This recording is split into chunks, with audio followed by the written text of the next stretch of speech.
Hello student, class 11th का economics का paper है। डीओई का ऑफिशियल प्रैक्टिस पेपर 24-25 सेशन का। तो ये आपके एनुअल एग्जाम के लिए बहुत ज़्यादा इंपॉर्टेंट है। तो इकोनॉमिक्स क्लास 11th के इम्पॉर्टेंट क्वेश्चंस को हम करेंगे। तो इसे अच्छी तरह से प्रैक्टिस कर लेना, फाइनल एग्जाम के लिए बहुत ज़्यादा इंपॉर्टेंट है। तो चलिए स्टार्ट करते हैं। इसका section A statistic for economics. तो फर्स्ट क्वेश्चन देखेंगे, read the following statements carefully. तो यहाँ पे आपको स्टेटमेंट्स को पहले तो पढ़ना है एंड देन आपको बताना है दोनों स्टेटमेंट ट्रू है कि फॉल्स है। तो स्टेटमेंट 1 देखेंगे, median is also known as arithmetic average. Median को हम अरिथमेटिक एवरेज कहते हैं।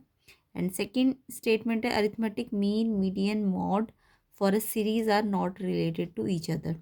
मीन मीडियन मॉड जो होते हैं किसी भी सीरीज़ के, वो एक दूसरे से रिलेटेड नहीं होते हैं।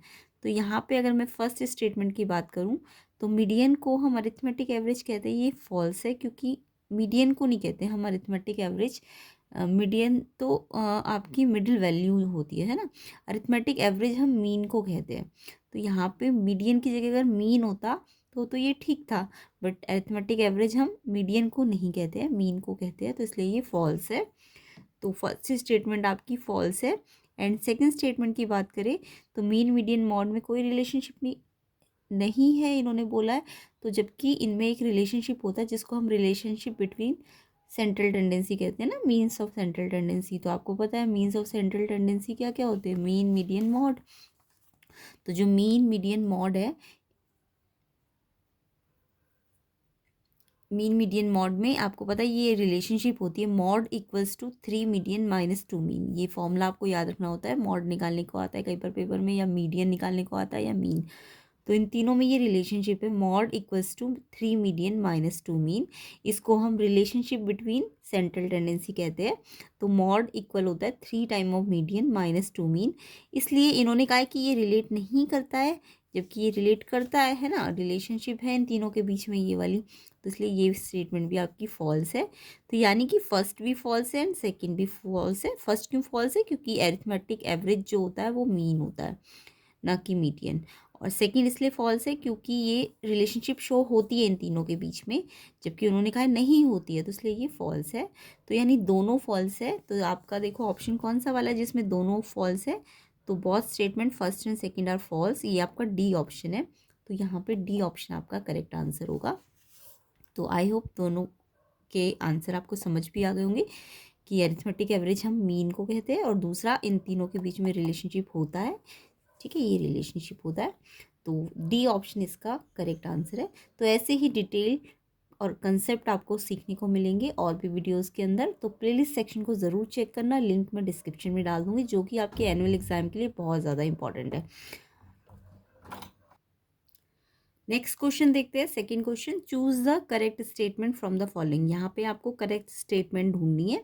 तो ए स्टेटमेंट है आपकी, ऑजाइव या ऑगिव भी कह सकते हो आप इसे। ऑगिव कैन बी ऑफ 3 टाइप। क्या ये 3 टाइप्स के होते हैं? तो आपने पढ़ा होगा ऑगिव तो जो होते हैं या ऑजाइव, ये आपके 2 टाइप्स के होते हैं, एक लेस देन होता है और एक मोर देन होता है। तो 3 टाइप्स के नहीं होते, ये इनकरेक्ट है। नेक्स्ट देखो, bar graph is a 2 dimensional diagram. Bar graph 2 dimensional होता है। तो आपने बार ग्राफ बनाए भी होंगे। तो बार ग्राफ में एक्चुअल में क्या होता है, देखो बार ग्राफ क्या होता है, यहाँ पे तो आपको ना कुछ यहाँ पे तो आपके नंबर्स होते हैं, फ्रीक्वेंसी फॉर्म में कह सकते हो आप, नंबर्स होते हैं किसी भी चीज़ के। बट यहाँ पे आपके ना नंबर्स नहीं होते, यहाँ पे आपके कुछ ना कुछ जैसे पॉपुलेशन हो जाएगा, ईयर हो जाएगा कोई, है ना, ईयर हो सकता है कोई, या फिर आपका मतलब बॉक्सेस जो बनेंगे यहाँ पे आप नंबर्स नहीं लिखते हो। तो यहाँ पे ये सिर्फ एक ही साइड नंबर को शो करता है, दूसरी साइड तो ये कुछ इन्फॉर्मेशन को शो करता है।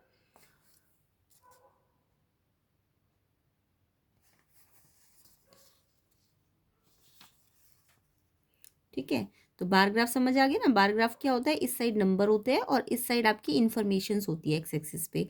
तो वो इन्फॉर्मेशन कुछ भी फॉर्म में हो सकती है, ईयर वाइज भी हो सकती है, या फिर आपको कुछ वीट राइस कितना प्रोडक्शन हुआ उनका, है ना। तो इस टाइप में यहाँ इन्फॉर्मेशंस होती है, यहाँ नंबर्स नहीं होते, जस्ट एक ही साइड पे नंबर होते हैं आपके। तो इसलिए जो बार ग्राफ होता है वो आपका 1 डायमेंशनल होता है। तो यानी ए भी इनकरेक्ट है एंड बी भी इनकरेक्ट है। ए क्यों इनकरेक्ट है, क्योंकि जो ऑगिव होते हैं वो 2 टाइप के होते हैं, और जो बार ग्राफ होता है वो 1 डायमेंशनल होता है, 2 डायमेंशनल नहीं होता है। इन्होंने कहा है कि ये 2 डायमेंशनल होता है, ये भी गलत है। नेक्स्ट है histogram can be use to locate median on the graph. जो हिस्टोग्राम होते हैं ये मीडियन लोकेट करते हैं। नो, आपने हिस्टोग्राम भी पढ़ा होगा। देखो ये तो बार ग्राफ होता है जिसमें रेक्टेंगल्स के बीच में गैप होता है, बट जो आप हिस्टोग्राम्स बनाते हो उसमें तो आपके रेक्टेंगल्स जो होते हैं वो उनके बीच में कोई गैप नहीं होता है ना। ये होते हैं आपके हिस्टोग्राम। यहाँ पे नीचे भी क्लास इंटरवल होता है और यहाँ भी फ्रिक्वेंसीज होती है या नंबर्स होते हैं। तो यानी कि यहाँ पे तो ये 2 डायमेंशनल होता है हिस्टोग्राम आपका। बार ग्राफ 1 डायमेंशनल है, बट हिस्टोग्राम आप कह सकते हो 2 डायमेंशनल है। और यहाँ पे जो जितना बड़ा बॉक्स बनेगा ना, यानी कि जितना बड़ा बॉक्स है, यानी कि वो एक्चुअल में क्या दिखा रहा हो कि वो उसका नंबर सबसे ज़्यादा है, यानी उसकी फ्रीक्वेंसी सबसे ज़्यादा है। तो फ्रीक्वेंसी मोर जिसकी सबसे ज़्यादा होती है वो एक्चुअल में क्या बता रहा है, वो फ्रीक्वेंसी ज़्यादा को बता रहा है, यानी कि वो मॉड को बता रहा है। यानी आप याद रखना हिस्टोग्राम जो होते हैं ना वो मॉड को शो करते हैं, ना कि मीडियन को। तो यहाँ पे इन्होंने लिखा है कि हिस्टोग्राम से मीडियन रिप्रेजेंट होती है, तो हिस्टोग्राफ मीडियन को नहीं शो करता, मीडियन की जगह मॉड को शो करता है हिस्टोग्राम। ठीक है, मीडियन को शो करने के लिए तो क्या होते हैं, ऑगिव होते हैं या ऑजाइव, जो भी आप कहो। ठीक है, मीडियन अगर ग्राफिकली मीडियन पूछे कौन शो करते हैं, तो ये मैंने एक्स्ट्रा क्वेश्चंस पहले भी कराए हुए हैं, प्लेलिस्ट सेक्शन को जरूर चेक कर लेना। मीडियन को ग्राफिकली दिखाने के लिए हम क्या बनाते हैं, ऑजाइव या ऑगिव, ठीक है, जो भी आप बोलते हो। और मॉड को अगर हम मेरे को ग्राफिकली दिखाना है तो उसके लिए हम हिस्टोग्राम बनाते हैं। क्या बनाते हैं मॉड के लिए हिस्टोग्राम होते हैं, और मीडियन के लिए आपके क्या होते हैं, ऑजाइव होते हैं। ठीक है, तो यानी कि आपका यहाँ भी इनकरेक्ट है, क्योंकि इन्होंने बोला है मीडियन शो करता है हिस्टोग्राम, जबकि हिस्टोग्राम तो क्या शो करता है, ग्राफ, मतलब ग्राफिकली क्या शो कर रहा है, वो मॉड को शो कर। हिस्टोग्राम का मतलब मैक्सिमम फ्रीक्वेंसी वाला बॉक्स कौन सा है ना, रेक्टेंगल कौन सा है, तो इट मीन्स ये मॉड को शो करता है, ना कि मीडियन को। तो ये भी इनकरेक्ट है आपका। नेक्स्ट देखो, नेक्स्ट है arithmetic line graph is called time series graph. ये बिल्कुल ठीक है, अरिथमेटिक लाइन ग्राफ जो बनते हैं वो एक्चुअल में उनको हम टाइम सीरीज ग्राफ कहते हैं, यानी टाइम को दिखाने के लिए ही हम लाइन ग्राफ बनाते हैं। तो ये बिल्कुल ठीक है, तो डी ऑप्शन आपका करेक्ट है। और आपको करेक्ट वाला ही पूछा गया था, तो करेक्ट वाला ही पूछा गया था ना, इसलिए आंसर आपका डी ऑप्शन हो जाएगा। बाकी तीनों इनकरेक्ट है, और मैंने बता दिया क्यों इनकरेक्ट है, रीज़न भी बता दिया। तो ऐसे ही कंसेप्ट और डिटेल सोल्यूशन आपको हर एक वीडियो में मिलेंगे, लिंक डिस्क्रिप्शन में है। तो इस वीडियो का भी नेक्स्ट पार्ट जो बनेगा उसका लिंक भी डिस्क्रिप्शन में होगा, और जो प्रीवियस वीडियोस बन चुकी है, प्लेलिस्ट पूरी बनी हुई है, उसका लिंक भी आपको डिस्क्रिप्शन में मिलेगा। अच्छी तरह से प्रैक्टिस करना, पूरा कंसेप्ट समझाया गया है, और आपके एनुअल एग्जाम के लिए बहुत ज़्यादा इंपॉर्टेंट है, अच्छी तरह से उसे प्रैक्टिस कर लेना। नेक्स्ट क्वेश्चन पे आते हैं, क्वेश्चन नंबर 3 पे। तो देखो क्वेश्चन नंबर 3 है, when two variables x and y change in such a way that the scatter diagram is a straight downward sloping line, तो what will be the value of coefficient of correlation between them. तो जैसे अभी मैंने 2-3 चीज़ें बताई कि आपको अगर ग्राफिकली मॉड प्रेजेंट करना है तो उसके लिए हिस्टोग्राम होते हैं, अगर आपको मीडियन ग्राफ में दिखानी है तो उसके लिए ऑजाइव होते हैं, या फिर अगर मैं कहूँ कोरिलेशन दिखाना है ग्राफिकली, तो ग्राफिकली कोरिलेशन दिखाने के लिए आप स्कैटर डायग्राम बनाते हो। क्या बनाते हो, स्कैटर डायग्राम। अगर कोरिलेशन को ग्राफिकली दिखाना है तो उसके लिए हम स्कैटर डायग्राम बनाते हैं। ठीक है, तो यहाँ पे बोला है कि स्कैटर डायग्राम का अगर स्लोप डाउनवर्ड है, डाउनवर्ड का मतलब समझ गए, ऊपर से नीचे की तरफ स्लोप है, तो अगर कोरिलेशन मतलब एक्स और वाई के बीच में रिलेशन, बट डाउनवर्ड रिलेशनशिप है, यानी इनवर्स रिलेशनशिप है, तो इनवर्स रिलेशनशिप है। और इसके अलावा बोला इन्होंने स्ट्रेट डाउनवर्ड स्लोपिंग लाइन, यानी डाउनवर्ड भी और स्ट्रेट लाइन भी है, तो इट मीन्स एक्स और वाई में इनवर्स रिलेशनशिप है ना। और वो जब बिल्कुल स्ट्रेट लाइन होती है तो वो परफेक्ट कोरिलेशन होता है, बट क्योंकि डाउनवर्ड है तो इसलिए नेगेटिव साइन लगेगा, तो -1। जो परफेक्ट कोरिलेशन होता है ना वो 1 होता है। अब आपका डाउनवर्ड है तो -1, और अगर डाउनवर्ड ना होके अपवर्ड की तरफ जाता, डायरेक्ट रिलेशनशिप होती तो +1 होता। तो इसको मैं परफेक्ट कोरिलेशन भी बोल सकती हूँ, लेकिन परफेक्ट कोरिलेशन में ये नेगेटिव कोरिलेशन है। कैसा है, परफेक्ट तो है बट नेगेटिव कोरिलेशन है। ठीक है, तो इसका दूसरा नाम आप ये भी कह सकते हो। डाउनवर्ड का मतलब समझ गए ना, नेगेटिव, और क्योंकि स्ट्रेट है तो इसलिए 1 है इसका आंसर, -1। बाकी इन यहाँ पे आपको कोरिलेशन की रेंज भी पूछी जा सकती है, तो वो आपकी -1 से +1 होती है। -1 से +1 के बीच में कोरिलेशन की रेंज होती है। तो ये कुछ एक्स्ट्रा क्वेश्चन भी मैं बताती जा रही हूँ, जो कि आपके लिए इम्पॉर्टेंट है, अच्छी तरह से इन्हें प्रैक्टिस कर लेना। ओके, तो ग्राफ ग्राफिकली कोरिलेशन दिखाने का तरीका क्या है, स्कैटर डायग्राम। और इसके अलावा अगर ये डाउनवर्ड भी और स्ट्रेट भी है तो -1 या फिर परफेक्ट नेगेटिव कोरिलेशन कहेंगे इसे अब। और रेंज क्या होती है, -1 से +1। तो फिलहाल इसका आंसर ऑप्शन बी है -1, क्योंकि इन्होंने पूछा है कितना कोरिलेशन है, तो जब डाउनवर्ड के साथ स्ट्रेट हो तो यानी -1 कोरिलेशन है। बी ऑप्शन इसका करेक्ट आंसर है। नेक्स्ट क्वेश्चन पे आते हैं, which of the following is not a characteristic of a good questionnaire.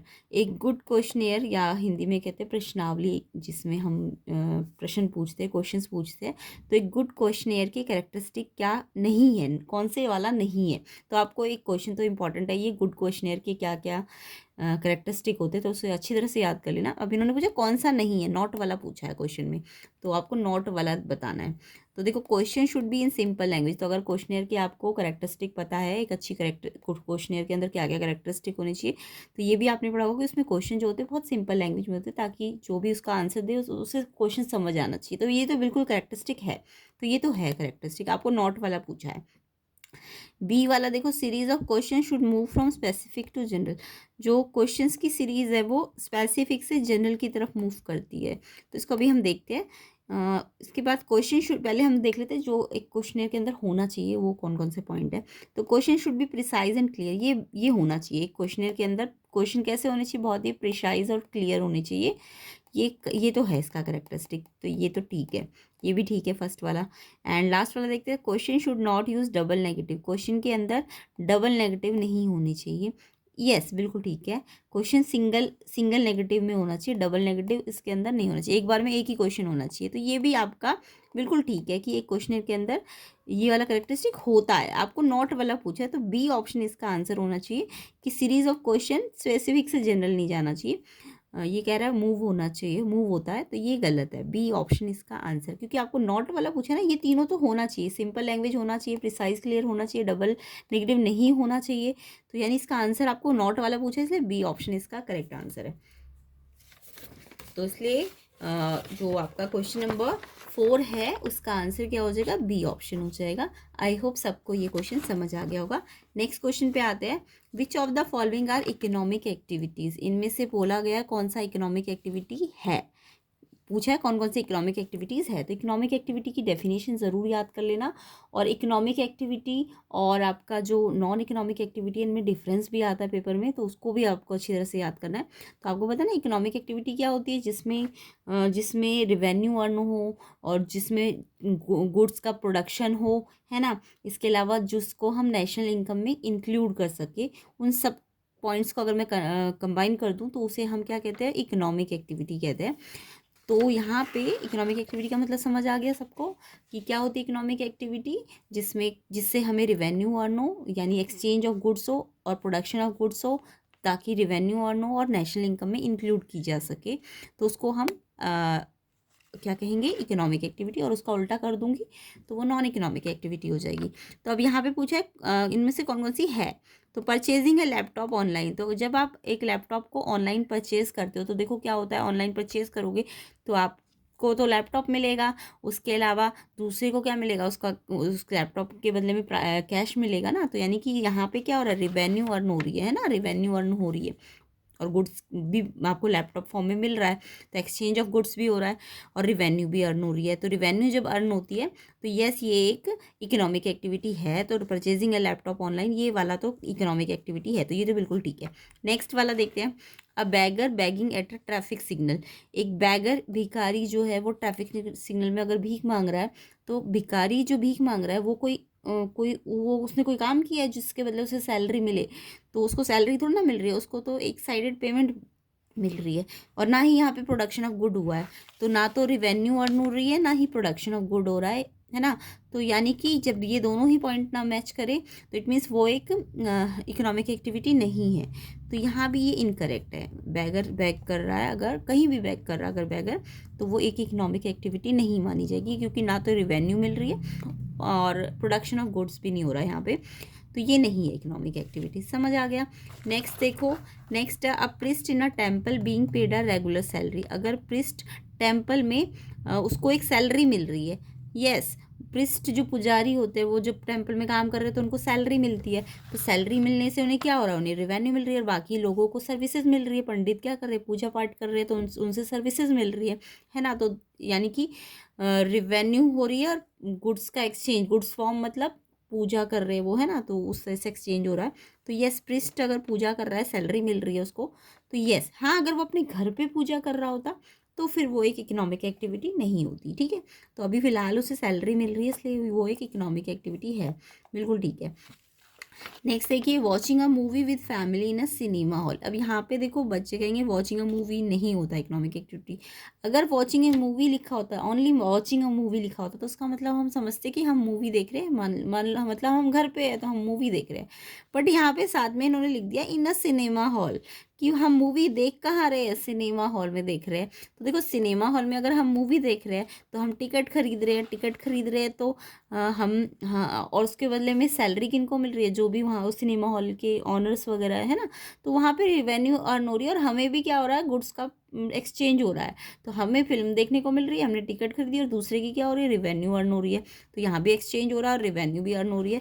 तो यानी वॉचिंग अ मूवी अगर सिनेमा हॉल है, या कहीं भी कॉम्प्लेक्स, मतलब कहीं, मतलब हम कोई भी चीज़ अगर देख रहे हैं वो घर पे ना देख कर, कहीं जहाँ से किसी को क्या हो रहा हो, इनकम हो रही हो, तो इनकम होना भी ज़रूरी है, इसलिए ये एक इकोनॉमिक एक्टिविटी है। जस्ट अगर वॉचिंग अ मूवी लिखा होता ना, तब ये इकोनॉमिक एक्टिविटी नहीं होती। फिलहाल ये क्योंकि सिनेमा हॉल लिख दिया है, इसलिए ये इकोनॉमिक एक्टिविटी है।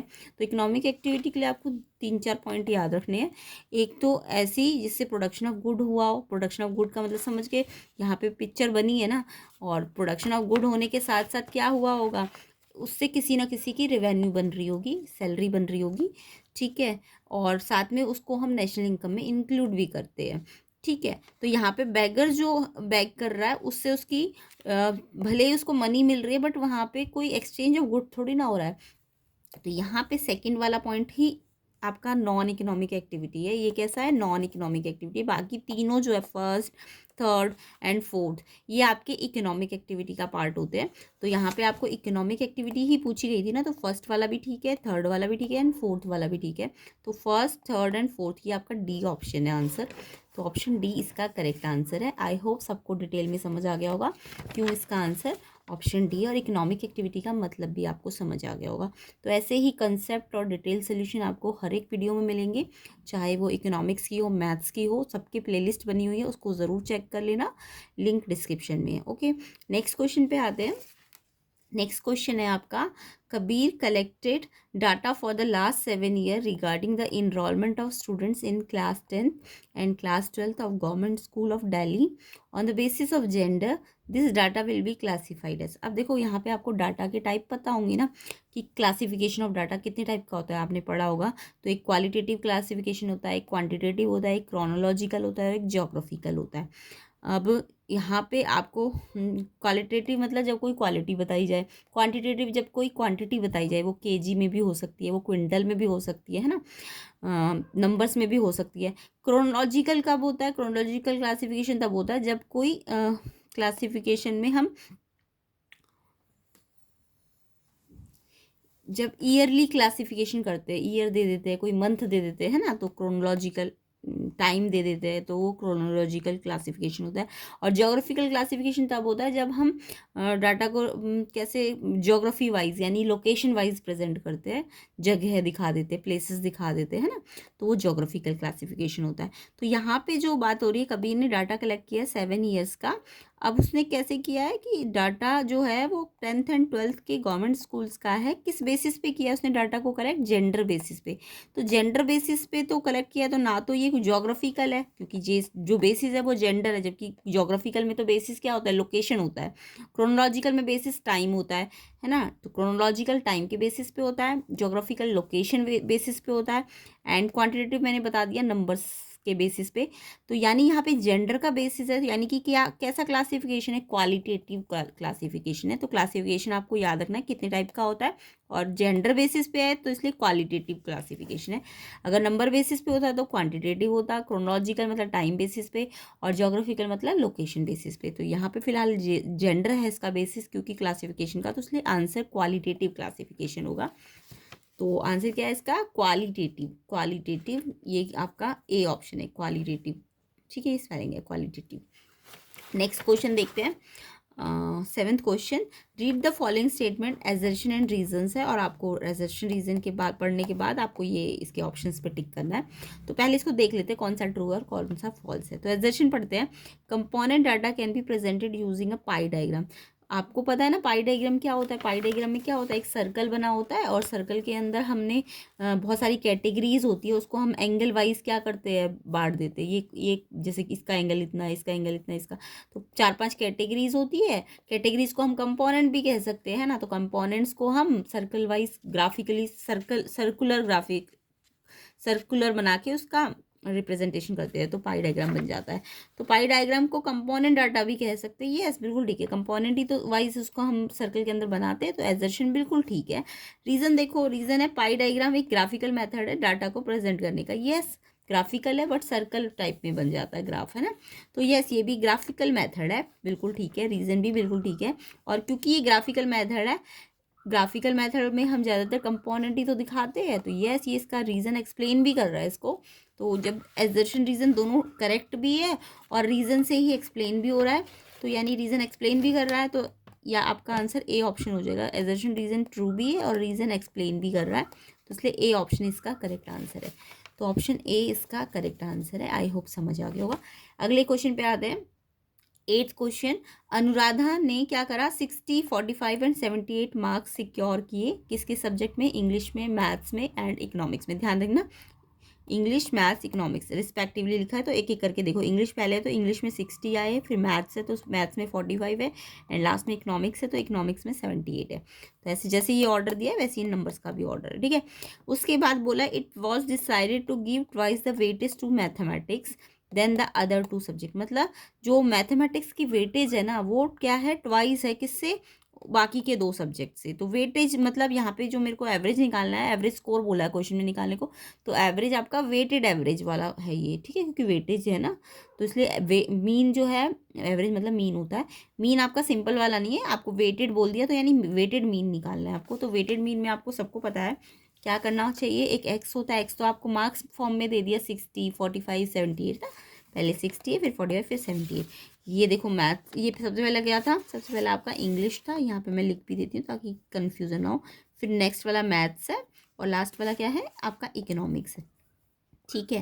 तो इस तरीके से आपको इसके मार्क्स दिए हुए थे, तो 60, 45, 78। अब वेटेज आपको डायरेक्ट नहीं दिया हुआ था क्वेश्चन में, वेटेज के लिए एक क्लू दे दिया था इन्होंने बोला था कि मैथ्स जो है ट्वाइस है किससे, अदर 2 से। तो देखो यहाँ नहीं कि जो वेटेज है वो मैथ्स, अगर इनकी इंग्लिश और इको की मैं एक्स मान लूँ, तो मैथ्स की जो वेटेज है वो डबल ऑफ एक्स है, क्योंकि आपको वेटेज नंबर वाइज नहीं दे रखा क्वेश्चन में, तो आपको ऐसे करके इन्होंने कुछ रिलेशनशिप बता दी कि जो मैथ्स की वेटेज है वो इंग्लिश और इको से डबल है, तो इसको एक्स मान लो, तो इसकी डबल एक्स हो जाएगी, है ना। अब आप वेटेड मीन निकालना सबको आता होगा। वेटेड मीन का फॉर्मूला जो होता है, वेटेड मीन का फॉर्मूला कैसे निकालते हैं आप? वेटेड मीन जो होता है आपका, जो आपका वेट होता है उसका टोटल तो आप नीचे रखोगे, और जो वेट इंटू एक्स आएगा उसका टोटल आप ऊपर रखोगे। तो फॉर्मूला सबको समझ आता है ना वेटेड मीन का। तो वेटेड मीन में आपको क्या करना होता है, वेट का टोटल, सिग्मा, सिग्मा का साइन मतलब टोटल, सिग्मा ऑफ डब्ल्यू नीचे और सिग्मा डब्ल्यू एक्स ऊपर होता है, ठीक है। तो यहाँ पे मेरा वेट मैंने देख इसको एक्स माना, तो ये डबल एक्स हो गया। अब आप डब्ल्यू एक्स निकालोगे तो 60 into x, 60x, 45 into 2x करो, देखो इंटू हो जाएगा, प्लस नहीं होगा फिर 45 और 2x, बट मल्टीप्लाई तो हो जाएगा ना। 45 टू जा 90x हो जाएगा मल्टीप्लाई में, और 78 इंटू एक्स करोगे तो 78x हो जाएगा। अब देखो मल्टीप्लाई तो हो जाता है, लेकिन जब आप प्लस करोगे तो सिर्फ लाइक टर्म्स ही प्लस होती है। अब क्योंकि सारी एक्स वाली ही टर्म है तो सारी लाइक टर्म्स है, तो सबको प्लस कर दो, लाइक टर्म्स को ही हम प्लस करते हैं। तो ये सारी लाइक टर्म्स ही तो है, एक्स वाली तो है सारी, तो सारी जुड़ जाएंगी। तो इनको जोड़ लो, 228x हो जाएगा, और इनको जोड़ लो, ये भी लाइक टर्म्स है, तो ये 4x हो जाएगा। अब किसी किसी क्वेश्चन में अनलाइक टर्म्स भी होती है, वो मैं अभी आपको आगे बताऊंगी कैसे अनलाइक टर्म होगी। अभी तो एक्स वाली है ना, ये सारी एक्स वाली है तो ये सारी जुड़ जाएंगी, ये भी एक्स वाली है तो ये भी सारी जुड़ जाएंगी।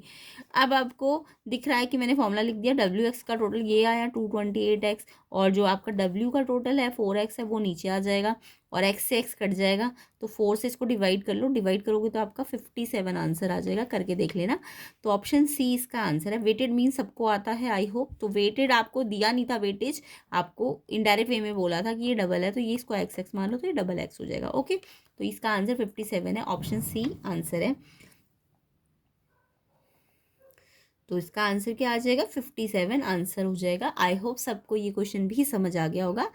तो ऐसे ही आपको कंसेप्ट सीखने को मिलेंगे अदर वीडियोस में भी, उनको ज़रूर देख लेना। और देखने का मतलब सिर्फ देखना नहीं होता है, खुद अपने आप क्वेश्चंस को एक बार देख के फिर अपने आप प्रैक्टिस करनी होती है।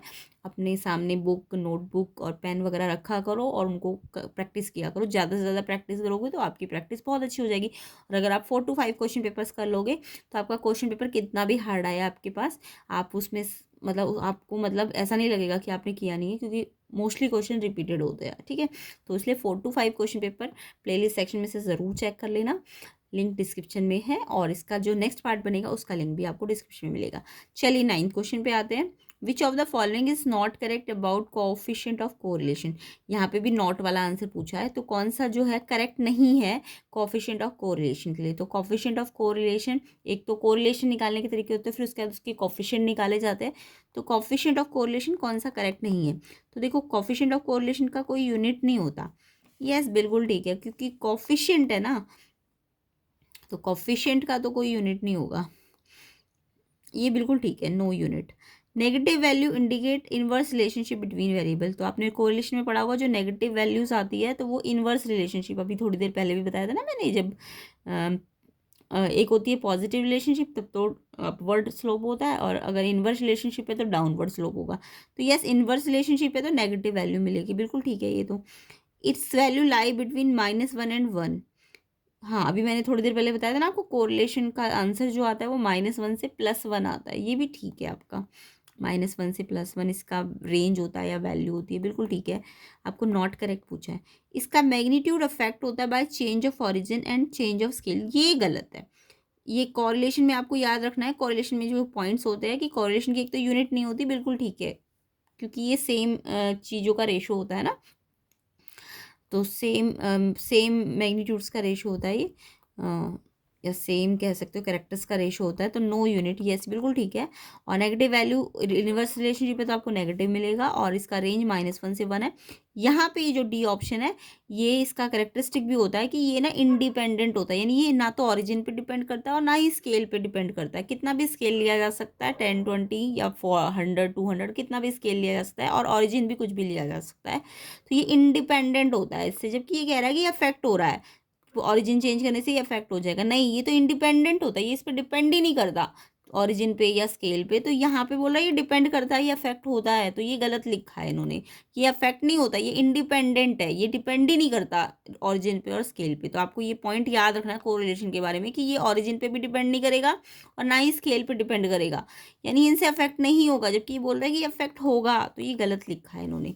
तो इसलिए इसका आंसर जो है ऑप्शन डी, इन्होंने नॉट वाला करेक्ट बोला था ना, तो बाकी सारे तो करेक्ट है, तो डी वाला जो है वो इनकरेक्ट है, क्योंकि मैंने आपको बता दिया कि ये इंडिपेंडेंट होता है, यानी कि ये इन पे डिपेंड ही नहीं करता, ये इंडिपेंडेंट है इनसे, ऑरिजिन से, स्केल से, तो इसलिए ये इंडिपेंडेंट है, जबकि ये बोल रहा है ये इफेक्ट हो रहा है, नहीं, गलत है। तो ये डी ऑप्शन आपको गलत वाला पूछा है, तो इसलिए डी ऑप्शन आपका गलत है, तो ये डी आंसर हो जाएगा क्वेश्चन 9 का। नेक्स्ट क्वेश्चन पे आते हैं। Question 10, which of the following is used by RBI to measure changes in consumer prices. RBI कौन सा मेथड यूज़ करती है अगर उसे कंज्यूमर प्राइजेस को चेंज करना है। तो कंज्यूमर प्राइजेस अगर चेंजेस करने होते तो आपको पता है ना, सीपीआई यूज़ करती है आरबीआई, कंज्यूमर प्राइस इंडेक्स जिसे हम कहते हैं। तो यहाँ पे कंज्यूमर प्राइस इंडेक्स तो वैसे तो हर जगह पे लिखा है consumer price index, consumer price index, but actual में वो यहाँ पे कोई कैटेगरी नहीं बोली, सिर्फ बोला कि कंज्यूमर प्राइजेस। तो यहाँ पे मेरे हिसाब से आंसर आपका all India combined consumer price index होना चाहिए, बी ऑप्शन इसका आंसर होना चाहिए। तो ऑप्शन बी इसका आंसर है क्वेश्चन 10 का। तो सीपीआई को मतलब कंज्यूमर प्राइसेस को चेंज करने के लिए सीपीआई यूज़ करती है ना आरबीआई, तो सीपीआई यहाँ पे बी ऑप्शन में ठीक है। नेक्स्ट क्वेश्चन देखो, calculate mod from the following. तो यहाँ पे आपको मॉड कैलकुलेट करना है, मिड वैल्यू दी और नंबर ऑफ स्टूडेंट दिया। अब कुछ बच्चे कहेंगे कि ये डिस्क्रीट सीरीज़ है, यहाँ पे मिड वैल्यू यानी ये भी नंबर्स में है और ये भी नंबर में है, तो ये डिस्क्रीट सीरीज़ है। और डिस्क्रीट सीरीज़ का मॉड तो बहुत इजीली निकल जाता है। कैसे निकालते हैं? जब डिस्क्रीट सीरीज़ होती है यानी जब यहाँ भी नंबर हो और इधर भी नंबर हो, तो डिस्क्रीट सीरीज़ में तो जब आप मॉड निकालते हो जस्ट फ्रीक्वेंसी देखते हो ना कौन सी सबसे ज़्यादा है, तो यहाँ पे आप कहोगे 28 वाली फ्रीक्वेंसी सबसे ज़्यादा है, तो आंसर 55 होगा। ऐसे करके आप अपना आंसर लिख दोगे। तो ये बिल्कुल गलत हो जाएगा क्योंकि ये डिस्क्रीट सीरीज़ नहीं है। यहाँ पे आपको देखो ये जो नंबर ऊपर वाले दिए हुए हैं ना, वो एक्चुअल में मिड वैल्यू दी हुई है। मिड वैल्यू का मतलब इस सीरीज़ में आपके पास क्लास इंटरवल थी, तो क्लास इंटरवल थी, तो ये डिस्क्रीट सीरीज़ नहीं है। समझ आता है? अगर ये यहाँ मिड वैल्यू नहीं बोलते, सिर्फ एक्स बोलते और ये एफ होता, तब तो ये फिर डिस्क्रीट सीरीज़ मानी जाती और फिर आंसर आप मैक्सिमम फ्रीक्वेंसी देखते 28 और आंसर कितना आ जाता 55। ठीक है, तो अगर क्वेश्चन ये डिस्क्रीट सीरीज़ का होता तब ये 3 मार्क्स का नहीं होता। ये तो बहुत ही जल्दी हो जाता ना, 28 को देख के आप 55 आंसर बता देते। तो ये 3 मार्क्स का थोड़ी ना होता, तब तो ये 1 मार्क्स का क्वेश्चन होता। तो यहाँ 3 मार्क्स से ही समझ जाओगे क्वेश्चन इतना छोटा नहीं है। यहाँ पे आपको ये डिस्क्रीट सीरीज नहीं दी है, ये मिड वैल्यू दी है, तो इसका मतलब मिड वैल्यू का मतलब क्लास मार्क दी है आपको। और यानी कि क्लास मार्क जब दी है तो इस सीरीज़ के अंदर आपके पास क्लास इंटरवल ज़रूर था, है ना। और अगर क्लास इंटरवल था तो ये डिस्क्रीट सीरीज तो बिल्कुल भी नहीं हुई, तब तो ये फ्रीक्वेंसी डिस्ट्रीब्यूशन सीरीज हुई ना। तो फ्रीक्वेंसी डिस्ट्रीब्यूशन सीरीज में तो प्रॉपर मॉड का क्या लगाओगे, फॉर्मूला लगाओगे ना, जो फॉर्मूला होता है मॉड का। तो समझ आ गया? तो वही मैं बताना चाह रही हूँ कि 3 मार्क्स का क्वेश्चन है, तो वैसे भी समझ जाओ कि ये डिस्क्रीट सीरीज़ नहीं है। आंसर इतनी जल्दी नहीं आएगा इसका। तो अगर ये डिस्क्रीट सीरीज़ होती तब तो क्या होता आंसर बता दे अभी। अगर ये 1 नंबर का क्वेश्चन होता है तो ये डिस्क्रीट सीरीज़ होती, तब यहाँ पे ये एक्स नहीं होता, ये मिड वैल्यू नहीं होती एक्स, बल्कि एक्स भी नहीं लिखा है इन्होंने, मिड वैल्यू लिखी है। मिड वैल्यू का मतलब पता है क्या होता है? क्लास मार्क्स होता है, क्लास मार्क, CM मतलब क्लास मार्क। मिड वैल्यू किसे कहते हैं? क्लास मार्क्स को कहते हैं। ठीक है, क्लास मार्क्स को। तो क्लास मार्क्स गिवन है आपके पास, तो आपको तो क्लास इंटरवल निकालना ही पड़ेगा। समझ आता है? तो अगर ये डिस्क्रीट सीरीज होती तो आपको एक्स और एफ दिया हुआ होता, ठीक है। आप क्या करते? सबसे मैक्सिमम एफ देखते, क्या देखते? मैक्सिमम एफ देखते, और मैक्सिमम एफ के सामने जो भी एक्स होता, जो भी एक्स उसके सामने वाला होता, वो आपका आंसर होता, वो आपका मॉड होता। तो उस हिसाब से आंसर क्या हो जाता? तब तो आंसर 55 हो जाता। ठीक है, अभी लेकिन आंसर 55 नहीं है क्योंकि क्वेश्चन में आपको क्लास मार्क या मिड वैल्यू दिए हुए हैं, तो आपको क्लास इंटरवल निकालना ही पड़ेगा। समझ आ गया? इस बात में मैं इतना जोर इसलिए दे रही हूँ क्योंकि आप समझो ये डिस्क्रीट सीरीज नहीं है, यहाँ पे आपको मिड वैल्यू का मतलब क्लास मार्क्स दी हुई है, इसलिए क्लास इंटरवल आपको निकालना ज़रूरी है। अभी ये फ्रीक्वेंसी डिस्ट्रीब्यूशन सीरीज है, तो आपको प्रॉपर जो मॉड का फॉर्मूला होता है ना, उससे क्वेश्चन करना पड़ेगा। तो यहाँ पे मेरे को क्लास मार्क दिया है बट मेरे को क्लास इंटरवल नहीं दिया है, तो बट क्लास इंटरवल तो पक्का होगा तभी तो ये आया है मिड वैल्यू। तो यहाँ पे क्लास इंटरवल निकालने का तरीका मैंने आपको सिखा रखा है। जब आपको देखो ये क्लास इंटरवल दिए होते तब तो ये बहुत आसानी से निकल जाता ना। कैसे निकलता है? अगर ये दिए होते तो ये कैसे निकलता है? इन दोनों को जोड़ो, क्लास मार्क कैसे निकलता है? क्लास मार्क निकालना मैंने बहुत बार सिखा रखा है आपको। क्लास मार्क्स तो ईजिली निकल जाता है, लोअर लिमिट और अपर लिमिट को जोड़ के 2 से डिवाइड कर देते हैं। यानी अगर ये दिया होता है ना 10 20, तो मैं इनको जोड़ती 30, 10 और 20 30, 30 को 2 से डिवाइड करो 15 आ जाता। ऐसे इसको प्लस करो 50, 50 का आधा कर दो तो ये 25 आ जाता। बट यहाँ पे उल्टा है, यहाँ पे आपको क्लास मार्क्स से क्लास इंटरवल निकालनी है, तो यहाँ पे बच्चे थोड़ा सा कन्फ्यूज हो सकते हैं। इससे ये निकालना आसान है ये फॉर्मूला लगा के, बट इससे ये कैसे निकाला जाए ये भी मैंने आपको प्रीवियस वीडियोज़ में समझा रखा है, फिर भी एक बार समझा देती हूँ। तो अगर क्लास मार्क्स से मेरे को क्लास इंटरवल निकालनी है तो मेरे को क्या करना पड़ेगा? इसकी लोअर और अपर लिमिट निकालनी पड़ेगी। अब लोअर लिमिट निकालनी है, मान लो इस वाले के लिए लोअर लिमिट निकालनी है, इस वाले एक्स के लिए, तो मेरे को इस एक्स को लेना है माइनस हाफ ऑफ विड्थ। ये फॉर्मूला याद रखना, जो भी एक्स होगा उससे रिलेटेड, उसमें से half of class width. Class width को हम क्लास साइज भी कह सकते हैं। तो क्लास विड्थ इसमें देखो आपको दिख रहा है 10 10 का गैप है ना, तो 10 10 का गैप है, तो यानी क्लास विड्थ आपकी 10 है। तो एक्स आपका 15 है और उसमें से जो क्लास विड्थ है उसका आधा करो और माइनस करो, तो 15 आधा करो, पहले आधा का मतलब 10 का हाफ करो, पहले मल्टीप्लाई करते हैं ना, तो 2 5 जा 10 5 और 15 माइनस 5 10 आ जाएगा, यानी कि लोअर लिमिट मिल गई 10। अब अपर लिमिट निकालनी है तो यहाँ माइनस की जगह प्लस लगा देना, तो 15 और ये 5 आएगा तो ये 20 हो जाएगा, तो ये 10 to 20। अब आपको बाकी सारे इसके लिए निकालने की ज़रूरत नहीं, आपको 10 से 20, तो ये वाला 20 से 30 होगा ऑब्वियसली, ये 30 से 40 होगा। तो शुरू का एक निकालने के लिए आपको ये करना पड़ेगा ठीक है, फॉर्मूला समझ आ गया ना। एक निकल गया तो बाकी के निकल ही जाएंगे, 10 to 20, 20 to 30, 30 to 40, 40 to 50, 50 to 60। अब आपके पास अब प्रॉपर क्लास इंटरवल मिल गई है। अब आपको इसको देखने की ज़रूरत है, अब आप बस इन दोनों को देखो। ठीक है, तो मॉड जैसे प्रॉपर फॉर्मूले से निकलता है ना, तो आपको फॉर्मूले से निकालना है। इसमें बस क्वेश्चन उल्टा है, आपको ये ना देके आपको ये दे दिया, तो आप पहले इससे ये निकालना सीख गए हो। अगर सीख गए तो मुझे कमेंट करके ज़रूर बताना। और फिर हमें अब इन दोनों टेबल की, इन मॉड में तो हम सिर्फ ये दोनों लेते हैं ना, तो इन दोनों की हेल्प से आपको मॉड निकालना है। अब मॉड निकालने का तरीका क्या होता है, अभी मैंने आपको बताया कि सबसे पहले मॉड में हम मैक्सिमम फ्रीक्वेंसी देखते हैं। अब मैक्सिमम फ्रीक्वेंसी इसमें से कौन सी है, 28। तो जब भी मॉड निकालना हो तो सबसे पहले आप मैक्सिमम फ्रीक्वेंसी देख लिया करो।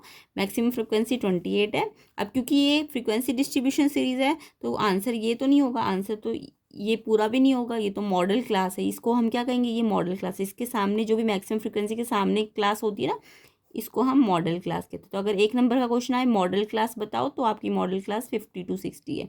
बट अभी फिलहाल पूरा मॉड निकालने को कहा है क्वेश्चन पेपर में। तो 50 to 60 आपका ये पूरे पे ऐसे लाइन लगा देना। ये वाला जो है ये F1 होता है, इससे ऊपर वाला F0 होता है, और इससे नीचे वाला F2 होता है। और ये आपका लोअर लिमिट है L, ये 50 है L। मॉड का फॉर्मूला सबको आता होगा, L प्लस F1 में से माइनस करो F0 अपॉन में 2 F1 में से माइनस करो F0 माइनस F2 और इनटू कर दो H मतलब विड्थ, क्लास विड्थ। ठीक है, और फिर इसको जो भी सॉल्व करके पहले इसे सॉल्व कर लेना, लास्ट में L को प्लस करना, लास्ट में L को प्लस करना है। अब मैं वैल्यू रख देती हूँ, F1 है 28, F0 है आपका 16, और फिर डबल ऑफ F1 करो, F1 का डबल करना है यानी 28 का डबल करना है, और फिर माइनस क्या करना है F0 और F2 और F2 दोनों को माइनस करना है, और इनटू में H मतलब विड्थ, क्लास विड्थ कितना था 10-10 का था ना, गैप कितना था 10-10 का।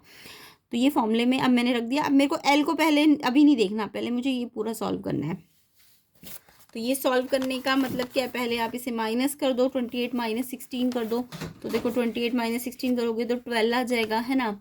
उसके बाद आपको क्या करना है, आपको पहले मल्टीप्लाई करना है, 28 2 जा 56, और फिर ये दोनों माइनस माइनस प्लस हो जाएंगे, तो माइनस 16 माइनस 15 कितना हो जाएगा 31, और दोनों में माइनस माइनस प्लस, साइन तो माइनस का लगेगा।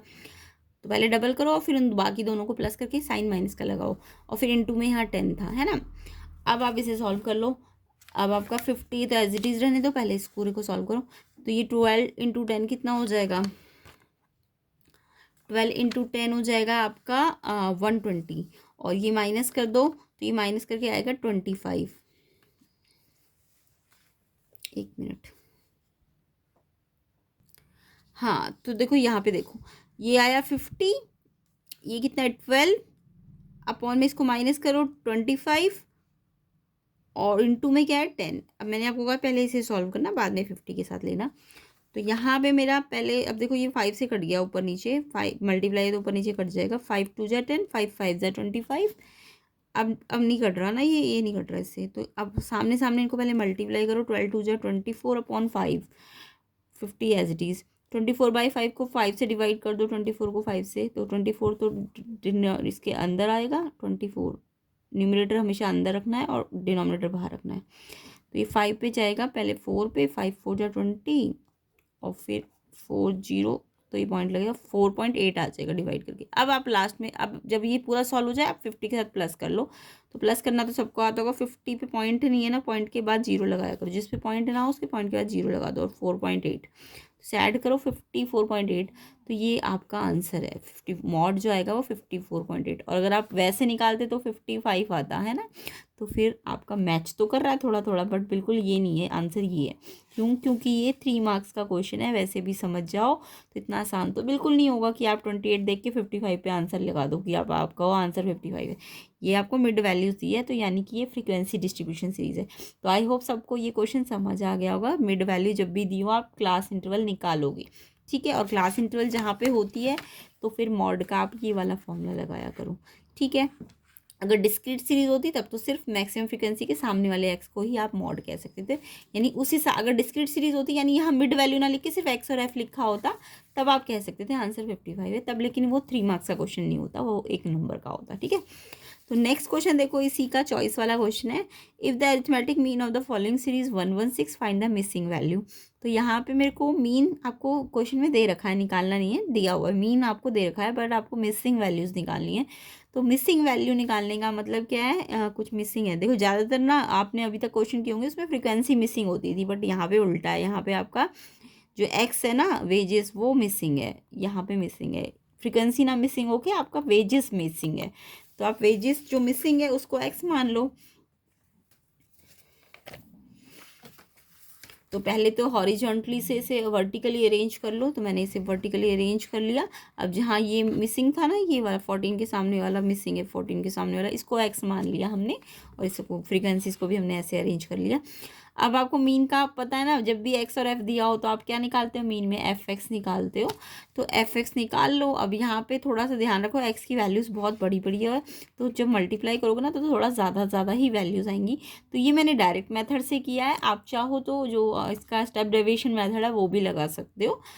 तो अगर कैलकुलेशंस कर सकते हो तो ये वाला भी एफ एक्स वाला मेथड भी लगा सकते हो। तो यहाँ पे इसको पहले इससे मल्टीप्लाई करना है, इसको इससे मल्टीप्लाई करो, बहुत ध्यान से करना।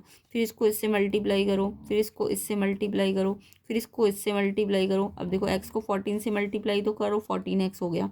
इसको इससे मल्टीप्लाई करो, इसको इससे मल्टीप्लाई करो, लिख करा।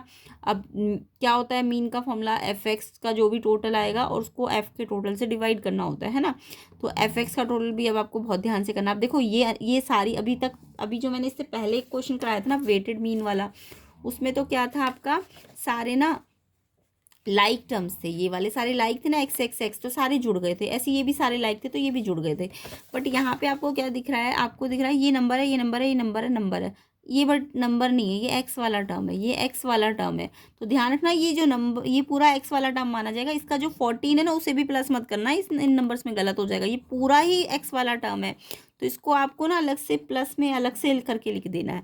याद रखोगे ना, अगर सिर्फ एक्स होता तब भी अलग लिखते हैं। अगर ये 14x है तो कहीं आप सोचो एक्स तो मैं लिख दूंगी अलग, बट 14 को इनके साथ जोड़ दूँ तो गलत हो जाएगा। आपका ये पूरा 14x अनलाइक टर्म है, तो ये सारे नंबर वाले टर्म्स है, बट ये वाला 14x अनलाइक टर्म है, तो उसको आपको सेपरेट लिखना पड़ेगा। और ये जितने भी नंबर वाले टर्म्स है ना, इन्हें ध्यान से प्लस कर लेना, ये नंबर प्लस करके इतना आएगा। और ऐसे ही एफ का टोटल तो सारे नंबर ही है, तो इनको प्लस ही कर लो, 98 आ जाएगा। अब आपको मीन का फॉर्मूला तो सबको आता होगा, एफ एक्स का टोटल अपॉन में एफ का टोटल, है ना। यही तो होता है सिंपल जब डायरेक्ट मेथड लगाते हैं। तो जब मैंने प्लस फॉर्मूला लगाया मीन का, तो sigma F x upon sigma F. अब एफ एक्स का टोटल आपने ये निकाला था तो ये ऐसे ही रख दिया, सिग्मा एफ 98 है, और मीन आपको क्वेश्चन में दे रखा है, निकालना नहीं है, दिया हुआ है मीन क्वेश्चन में। तो मीन कितना दिया हुआ है 116। अब आपको ये एक्स के लिए सॉल्व कैसे करोगे, अब देखो ये तो पूरा फ्रैक्शन है, तो इसको भी फ्रैक्शन बनाओ, अपॉन में 1 लगा दो, है ना। अब क्रॉस मल्टीप्लाई कर दो, तो जब ये पूरा फ्रैक्शन हो ना तो इसको क्रॉस मल्टीप्लाई करना चाहिए। तो पहले तो इसको इससे मल्टीप्लाई करो, तो इसको इससे मल्टीप्लाई किया तो इतना आ जाएगा, ध्यान से कर लेना मल्टीप्लाई। और फिर इसको 1 से करोगे तो ये एज इट इज़ यहाँ पे आ जाएगा। उसके बाद एक्स वाला टर्म को तो यहीं पे रखो, ये जो नंबर वाला टर्म है इसको इधर लाओ, तो ये यहाँ, तो ये तो अपनी जगह पे, ये यहाँ गया तो ये माइनस हो गया। कैलकुलेशन करनी तो आपको आती होगी, माइनस कर दो। फिर ये x निकालना, तो ये 14 मल्टीप्लाई में है, पहले ये प्लस में था तो इसलिए ये माइनस हुआ। अब ये x के साथ 14 मल्टीप्लाई में है, तो ये मल्टीप्लाई है ना यहाँ, तो इस साइड भेजो इसे, तो ये डिवाइड में आ जाएगा। अब 14 से इसको डिवाइड कर लेना, तो डिवाइड करोगे ना तो पूरा पूरा डिवाइड हो जाएगा ये, तो ये 1 2 3 आएगा इसका आंसर। तो ये मैंने डायरेक्ट मेथड से किया है। आप चाहो तो इसका जो स्टेप डेविएशन मेथड है वो भी लगा सकते हो। देखो मैंने दोनों मेथड से करके दिखा दिया है, आप दोनों में से कोई सा भी मेथड लगा सकते हो। ये मैंने स्टेप डेविएशन से किया है। अगर आपको लग रहा है बहुत बड़ी बड़ी वैल्यूज़ है तो आप स्टेप डेविएशन मेथड भी यूज़ कर सकते हो मीन निकालने के लिए। तो इसमें क्या होता है, जो एक्स दिया होगा ना, एक्स में आपको पता है ये वाला तो मिसिंग है, तो ये जो एक्स होता है ना, इसमें से किसी भी जो बीच में नंबर आ रहा होगा उसको ना ए मान लेना होता है। तो मैंने वैसे तो बीच में, हाँ यही आ रहा है बीच में, तो ए मान लिया इसको, ठीक है। अब ज़रूरी है, कई बार 6 टर्म होती है तो आप चाहो तो इसे भी ए मान सकते हो, चाहे इसे भी मान सकते हो। तो बट यहाँ पे तो बिल्कुल बीच में ही आ रहा है, ये ऊपर भी 3 है नीचे भी 3 है, ये बीच में आ रहा है, तो ए ये है, इसको एज्यूम कर लिया ए। अब हम यू निकालने के लिए क्या करते हैं, स्टेप डिविजन मेथड में एक्स में से ना ए को माइनस करेंगे, और जो एच है, एच मतलब गैप। अब गैप यहाँ पे मुझे दिख नहीं रहा कि कहीं पे 2 का गैप है, कहीं पे 1 का गैप है, तो मैंने अपनी तरफ से 2 और 1 ना करके एच को मैंने अपनी तरफ से सुटेबल ले लिया, 1 का गैप है मान लिया, ठीक है। तो ये यू निकालने का फॉर्मूला होता है, एक्स में से ए को माइनस करो, एच से डिवाइड करो। तो देखो यू कैसे निकलेगा, एक्स, अगर मैं इसके लिए यू निकाल रही हूँ तो ये एक्स है, इसमें से ए को माइनस करना है। तो 110 में से जब मैं 117 माइनस करूँगी तो खुद देखो 110 में से 117 माइनस, पहले एक्स लिखना है ना फिर ए लिखना है। तो 1 1 10 में से 1 1 7 माइनस करूँगी, और h कितना है 1, वो तो 1 लिया है तो लिखने की ज़रूरत नहीं है नीचे। तो इसमें से इसको माइनस करो तो प्लस माइनस माइनस करो 7 आएगा, लेकिन ये बड़ा है ना, अब ये बड़ा है ये छोटा है, तो जो बड़ा है उसका ही तो साइन आता है, प्लस माइनस माइनस साइन तो बढ़ेगा तो माइनस का साइन लगेगा, और h क्योंकि 1 है तो 7/1 यानी -7 आ जाएगा। फिर ऐसे ही इसके लिए निकालो, इसमें से इसको माइनस करो, एक 1 1 2 में से -1 1 7 करोगे तो 5 आएगा ना, और वो भी इसमें भी ये बड़ा और ये छोटा है, तो माइनस वाला बड़ा है तो इसलिए माइनस का साइन आएगा, और अपॉन में 1 है। सेम ऐसे इसमें से इसको माइनस करो तो ये छोटा है और ये बड़ा है, तो ये बाद में आ रहा है क्योंकि माइनस वाला बड़ा है तो ये भी माइनस में आ जाएगा। अब x यही है, अब x में से a को माइनस करना है। अब क्लियर, x तो यही है और a भी यही है, तो x में से a को माइनस करोगे तो कितना आ जाएगा 0। उसके बाद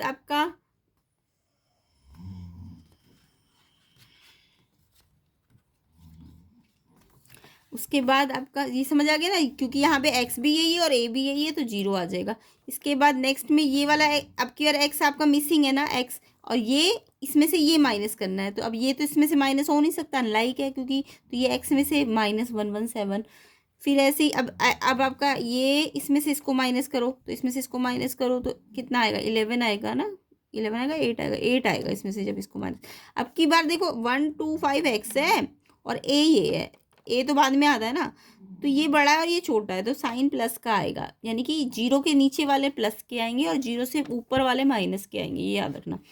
तो ये इसमें से जब इसको माइनस किया तो 8 आ गया, अब इसमें से इसको माइनस करो तो ये 11 आ जाएगा। ठीक है, तो ये स्टेप डेविएशन में हम u निकालते हैं इस तरीके से।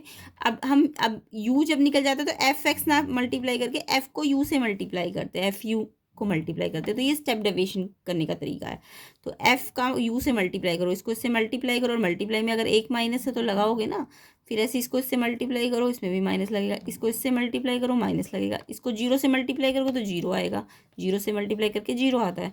फिर इसको इससे मल्टीप्लाई करने का मतलब ये इस पूरे से मल्टीप्लाई हो रहा है, ये अनलाइक था तो इसलिए माइनस नहीं हो पाया था, तो ये पूरे से 14 मल्टीप्लाई करना है, तो ये 14 को इससे भी मल्टीप्लाई करना है और इससे भी करना है, सिर्फ इससे करके मत छोड़ देना, पूरा है ना ये, तो इसको 14 को इस पूरे से मल्टीप्लाई करना है, तो 14 को पहले x से करो, फिर 14 को 1 1 7 से करो मल्टीप्लाई।